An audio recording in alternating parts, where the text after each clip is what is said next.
Howdy, y'all. Welcome back to the birthday playthrough and birthday talk of Endless Sky on my channel. It's still October 3rd. This is the fourth episode. The first episode I didn't even have my mic on, so I had to repeat almost everything that I said in that first episode. I had to repeat in the second episode. Continuing on. But continuing on from the discussion that we were talking about in the last episode. And if you guys are confused on what I'm talking about, I'm going to tell you guys this every time I start a new episode. Go back to the previous episodes. Because I'm rambling. I'm talking. I'm just going from one point to another. Just saying what's on my mind and everything like that. So if you guys don't know what I'm talking about, that's the best way to figure it out.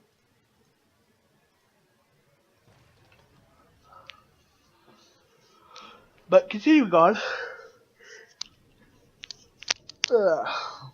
Now, my warning signs. I wish I had a siren because 99% of the time of my life, and when I'm not at home, that siren would be going off on the warning sign. Why? Because most people that I've come across act like complete idiotic fools.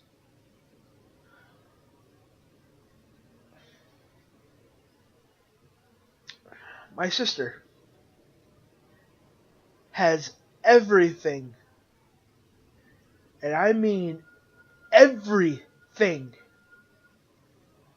I have ever wanted in my life.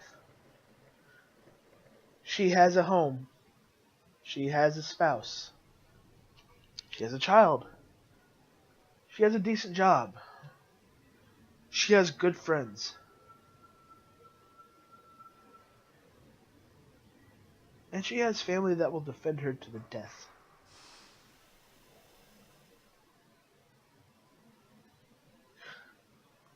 The family that would defend her to her death is me. I'm talking about me on that. I would defend my sister till my last breath. That's how I am. That's how I always will be. It doesn't change that fact. I would defend my sister to the death.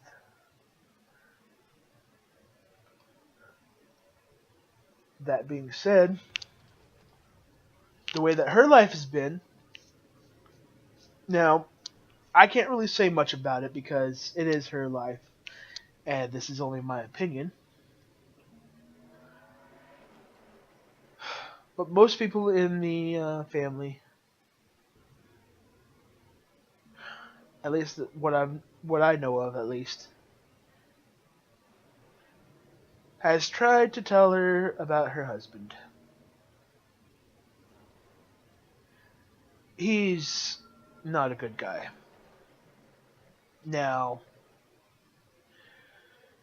she would call me a liar on that, say I need to get to know him, blah, blah, blah, or I need to spend time with him, blah, blah. Sorry, but, my father had a couple poker parties, and he was invited. The last poker party we had was about a year after my mother passed away. That was the last poker party we had, and that was the last time that my father thought about trying to help or inviting my brother-in-law to a poker party. Why? Well, the first poker party, he drank beers. And the beers that we got are Pop Tops. What he would do, or what he did that really pissed me and my father off, was he took the cap, put it on the edge of the table, and popped the cap off.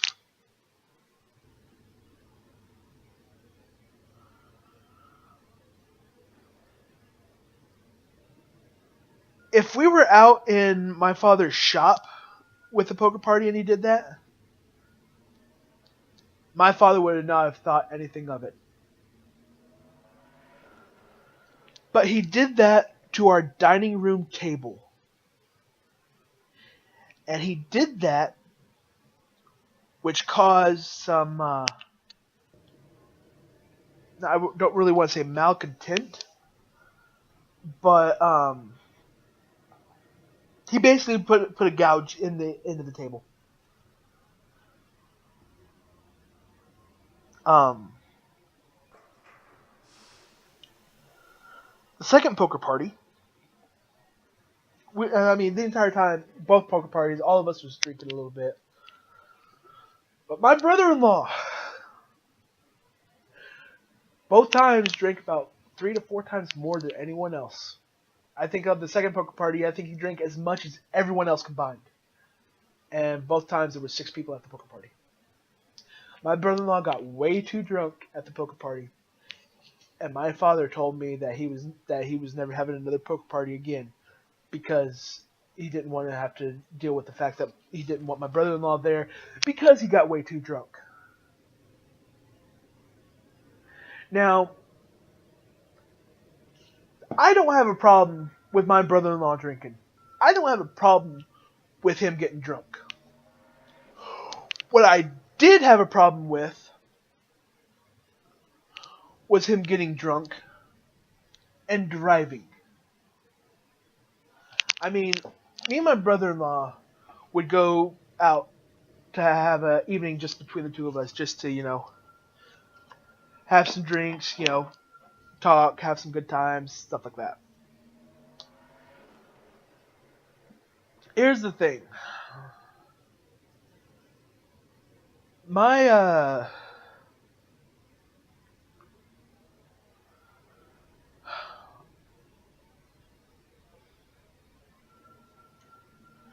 brother-in-law took me to a strip club multiple times.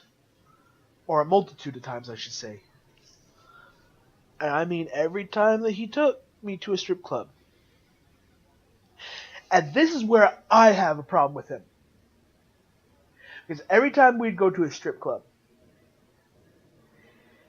he would find the most raunchiest, skankiest girl there for himself.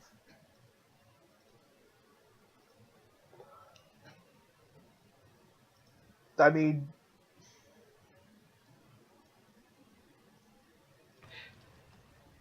the last time that we went out to a strip club together, I basically told myself I was never going to be out.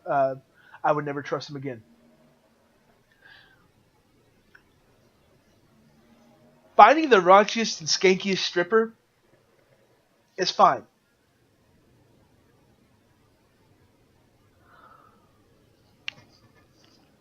But fooling around with that one when he's married to my sister is not.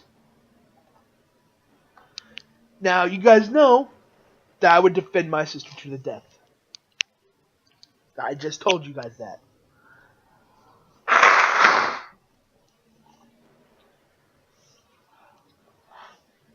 And I should have told her every time that we went to a strip club. Because we went like at least 20, 25, 30 times in like 3 years.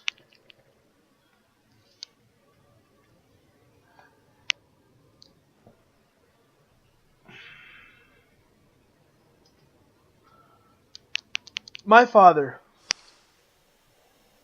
a couple months after my mother passed away, loaned my brother-in-law some money. It's also one of the reasons why I will never trust my brother-in-law, because I believe that he did borrow that money, and he never paid it back. My dad told a lot of people about it. He told his aide that would come in every day. He told his nurses. He told it my aunt, my uncle, my cousin, or at least 2 or 3 cousins that I know of. Uh, he, he didn't tell me until he was on his deathbed.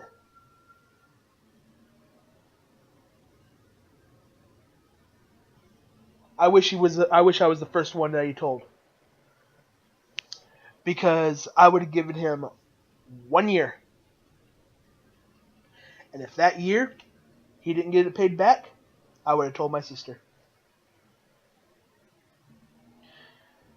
Because a month before my father passed away, my father brought it up to my brother-in-law, and he said my brother-in-law was like, no, no, please don't tell Amanda, blah blah blah blah blah blah, so on and so forth. He's like, I'll get you paid back and everything. A month later, my father passed away.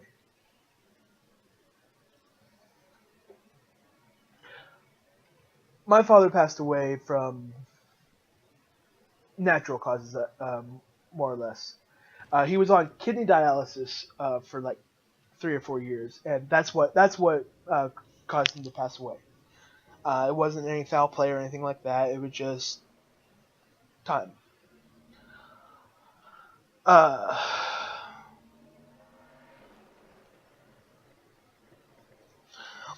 Naturally, when I told my sister about it, she didn't believe me. So I told her, ask Aunt Sheila, ask Uncle Ed, ask Jason, William, ask Pamela, ask Nova. Nova was my best friend at the time. I said, ask any of them, and ask him when he told you, or when he told him. So my aunt came in there, was asking a question because we were cleaning out the house for my father's estate, and she asked, "Is everything okay?" I was like, "Yeah, everything's fine." That's what I said. It was like, "No, Sheila," and then so on and so forth. Sheila said, "Yeah, he did, a year and a half ago." My sister thought my father was only telling these things for like the last couple months of his life, when his mind was going.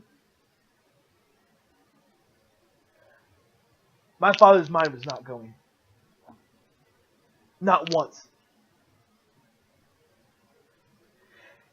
My father did not ramble. Well, at least my father did not say things that was incoherent. My father had his mind the entire time, up until his death. Same with my mother.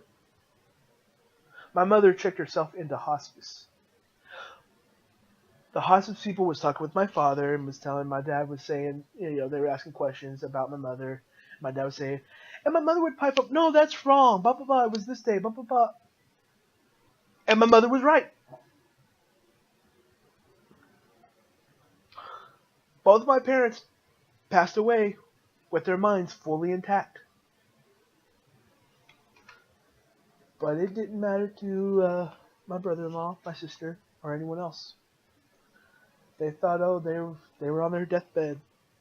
They were losing their mind. No, I'm sorry. My mother had kind of started. Um,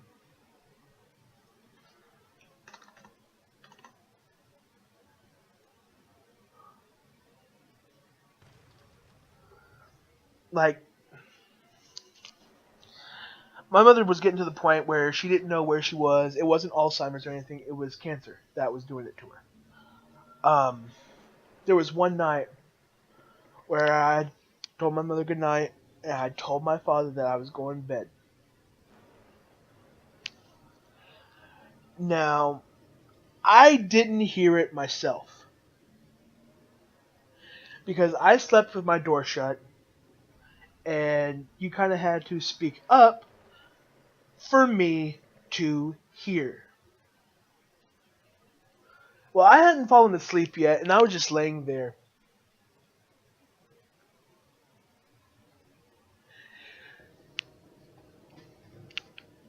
All of a sudden, I hear my father screaming, OJ, get up! Mom needs help!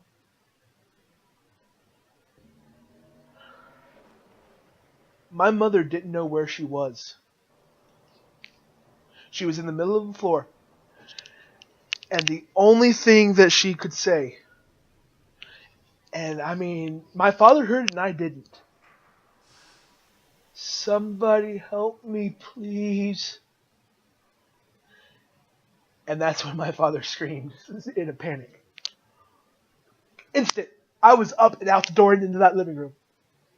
And my mother was in the middle of that floor, laying there, fully awake, not realizing where she was at.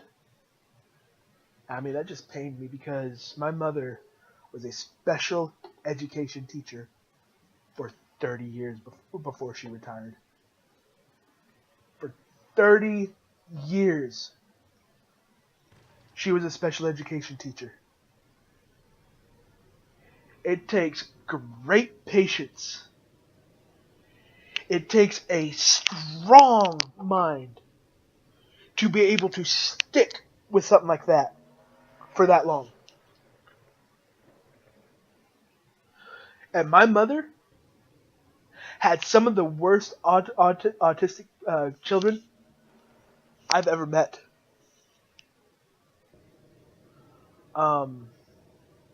One of them was in my class, and one of them was in my sister's class. The one in my sister's class, and both of these children, they are autistic right now.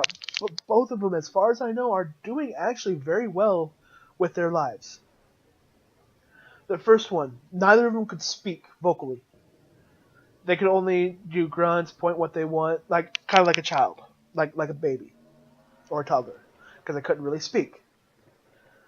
Now the one that graduated with me didn't didn't go as well as the one in my sister's, because the one in my sister's class, for the longest time, no one could understand him, and he was frustrated.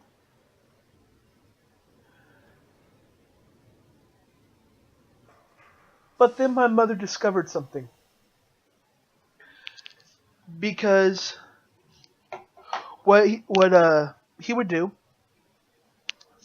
he'd take a book, flip a page, flip a page, flip a page, flip a page, flip a page, flip a page. I mean, these are books that are tiny print books that have a minimum of 2,500 words per page.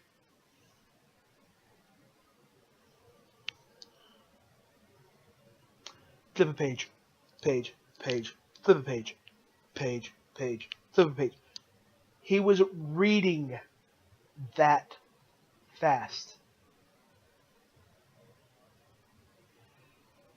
His speed in reading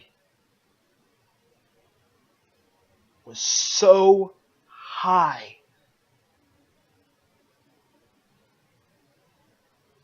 that all the books that I own are chapter books, minimum of 1,000 pages.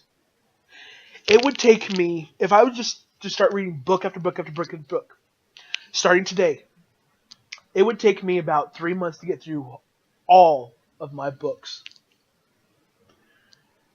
It would have taken him a week. He would read that fast. If even that. Oh.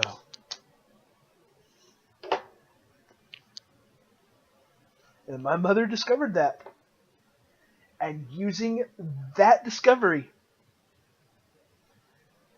she basically helped him pick himself up and basically was able to say, hey,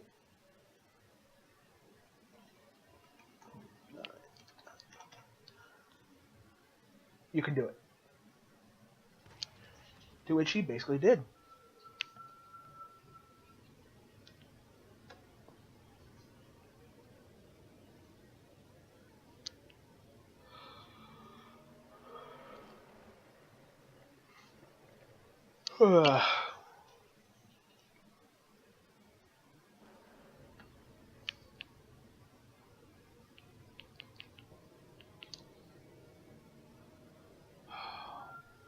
I miss my mother.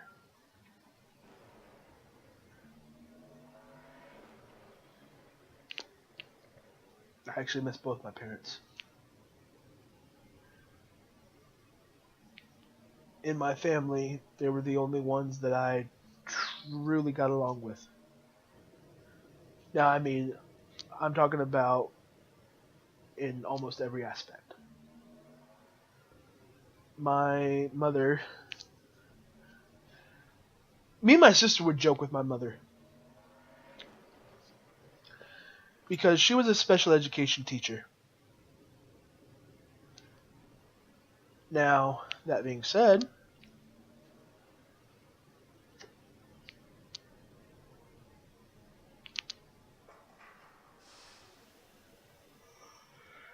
the joke between us, or the inside joke, was that we would joke with that God had given my mother his patience. Because she had more patience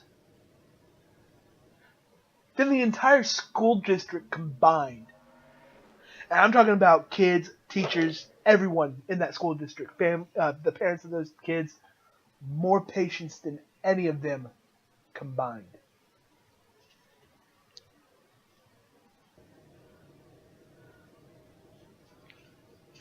I wish I could go back in time to talk to my mother again. And my father. Because it wasn't until after my father passed away that I started thinking, what did he do with his life? What were their secrets? Where had they been?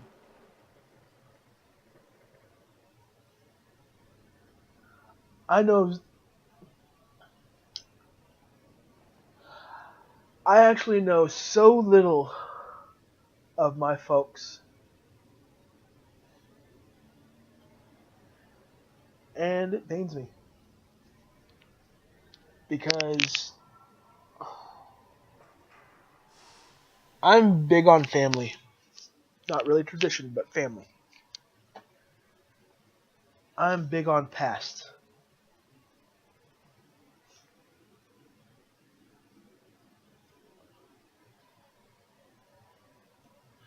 And when my mother or when my sister threw family pictures away of people she didn't even know, oh, I could have ripped her head off right then and there. Because, yeah, she didn't know him. But I found a picture from 1930 of my grandma and grandpa from my father's side. Them and a couple of my uncles was the only ones I knew in the picture of about 50 people.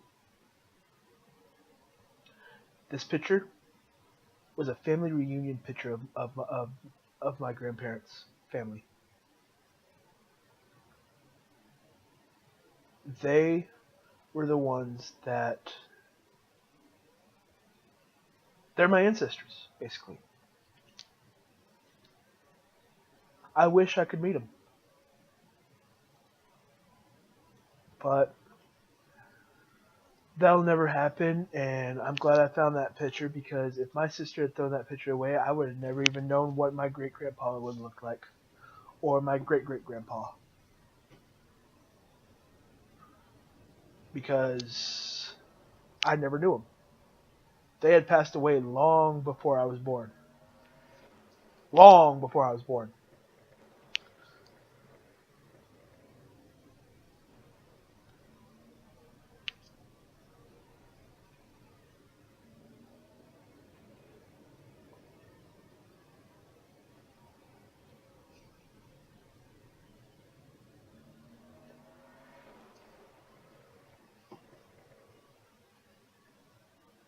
But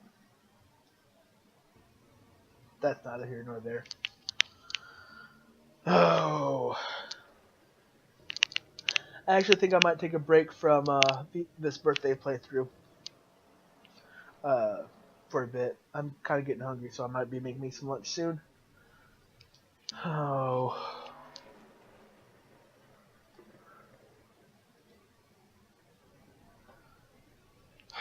Oh, I don't know what to do anymore.